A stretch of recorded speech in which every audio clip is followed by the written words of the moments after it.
Okay, so you know the drill. You have witnessed so many of these videos up to this point that you know what we're going to get ready to talk about. The next carbonyl group. All right, so we're going to come down here a little bit further because I don't think I left myself enough room here.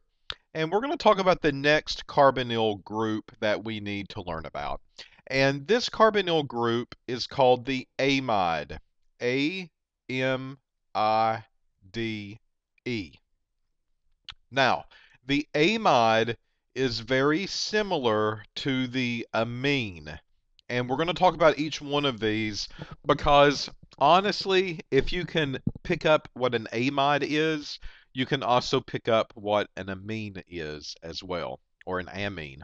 So if we look up to the top right-hand part of the screen where we drew the carbonyl group, the C double bond O, we said that this has to be present for a carbonyl. Now, the carbonyl is a umbrella of different family members: the aldehyde, the carboxylic acid, the ketone, the ester, and now the amide. But an amine is not a carboxylic acid. So I'm going to put that over here to the side. It is not a carboxylic or a carbonyl group. Sorry, it's not a carbonyl group. The amide is, but the amine is not. All right, but we're going to talk about them both at the same time because they're very similar. So what is an amide? All right, well, an amide is a C double bond O, and on one side of the carbon you have a NH2, and this is a amide. That C double bond O NH2 group is an amide functional group. Now, what is an amine? Well, an amine is not a C double bond O. It's just a normal carbon, and then off of that is a NH2 group. So this is what we call an amine, and that is how it's different than an amide. A-M-I-N-E. Here, let me erase that so you don't get confused. A-M-I-N-E, amine. All right. So, we're going to talk about the carbonyl first because we are talking about the carbonyl family. And if I go through the motions of aldehyde, carboxylic acid, ester, ketone, then an amide is going to be present. And an amide has to have, of course, the carbonyl band. And now I'm just going to get rid of this. We know what that carbonyl band should look like at 1700. Right there it is. For an amide, we often see two peaks. An amide will have two peaks. And those peaks will happen up here in the front. And it'll be a double dip and it will come back up. Now, I can't tell you if they're strong. I can't tell you if they're weak. Sometimes they actually come all the way down, and then it would be a strong double dip. Sometimes they only go a little bit above. So we can't classify it that way. I really can't tell you if it's broad or narrow, because quite honestly, this can fluctuate a little bit in far as width goes, depending on how far it goes down. So the only thing that I can tell you is that the amides will have two peaks. These are very similar to aldehydes. Aldehydes also had two peaks up here in the very beginning, right? The difference is that the amide peak will happen at 3500 and 3200. Now, this is a range. You'll see two peaks in that area that will show up in the infrared. So let me say 35 to 3200. And I will see a double dip that looks like this. So if I see the 1700 peak and the double dip way out here in the beginning where an OH group would be, then that is the present signal of the amide. Now, what about the amine? I told you, if you can pick out an amide, you can pick out an amine. The amine is not a carbonyl. So therefore, with the amine, I would not see the 1700 peak, but I would see the double dip that happens in the beginning. That's the difference. Okay? So amides and amines have a double dip between 35 to 3200. It looks very similar to an aldehyde sometimes, but the amine and the amide are much quicker, meaning you see them first. They're further to the left. The difference between the amide and the amine is that one has the carbonyl peak and the other one does not. All right, so let's take a look at an infrared spectra of an amide, and here is one. This is acetamide, and with acetamide, we see a C double bond O NH2. That is my amide group. I should see a 1700 peak, and I do. It's right here. Well, do I see an aldehyde at 27 and 28? The answer is no. There's no double dip there.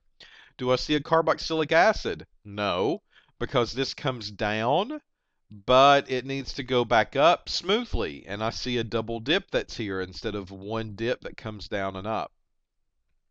Is it an ester or ketone? Well, this kind of thing I'll wait till very last. Esters and ketones, I'll label it if nothing else really meets the criteria that we're going to talk about. So we'll skip that one. And then finally, I see a double dip that happens here around 35 to 3200, right? Here's 3200. That's where that first dip is happening. And the other one's right beside of that. So that's the presence of the amide functional group. All right, here's another one, propenamide. And propenamide is C double bond O NH2. So I see the amide group. There's my 1700 peak. There's no aldehyde. There's no carboxylic acid. I save my ketones and esters till last. But here in the beginning, I see a dip, and then it comes up, comes back down, then goes back up again. And that is the signal for an amide, 32 to 3500. Here's another example of an amide. You see that these dips are a little further separated. So there's my 1700 peak for carbonyl. I do not see an aldehyde. I do not see a carboxylic acid. I wait to ketone and ester till later. But I see a dip that comes down, comes back up, comes down, comes back up. And that double dip between 32 to 35 is the presence of an amide. We'll look at another one, methyl acrylamide, which is a health hazard. It's a component that environmental companies typically will test. And here I see a C double bond O with an NH2. That's an amide functional group. It's got a double bond in here as well, but we've not talked about how to pick those out. So if we just want to look at the amide group, well, 15, 16, 17, there's 1700. I see a big strong band. I do not see an aldehyde. They're not matching up. The carboxylic acid doesn't quite match up. Esters and ketones, I'll wait till later. But between 32 to 3500, I see a double dip. Big dominant bunny ears. That's the presence of the amide. And finally, here's our last one, salicylamide. And that has a C double bond O NH2. So I see one at 1700. That's the carbonyl band. There is no aldehyde functional group over here. There's no carboxylic acid functional group that goes up and comes back down.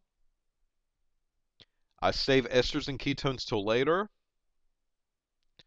And my amide is 32 to 3500, and I should see a double dip.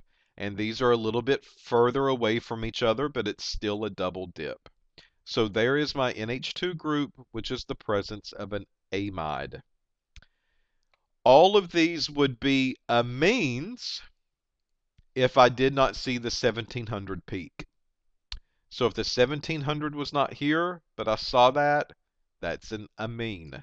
If the 1700 peak was not there, but I saw that, that's an amine as well. This one, if I delete that 1700 peak and I see that double dip, that is an amine. This one, same thing. If the 1700 peak was not there and I looked at this double dip, that is an amine. And finally, this one works the same way. If the 1700 peak was not there and I see the double dip, that is a amine, not an amide. The amide requires the carbonyl. Something else that I want to mention about this last infrared is the amide functional group is almost overtaking the OH group. If I look on this molecule, I see that the OH group is present. Therefore, I should see a dip in the OH area. And you know, it starts to form, right? But the amide takes over.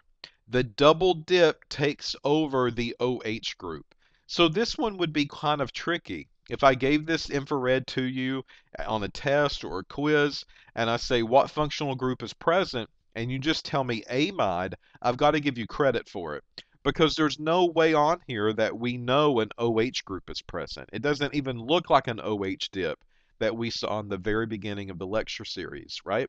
So here is a case where we're not always right every single time, and that's okay, but we try to give you very clear-cut infrared spectrums in order to read and identify.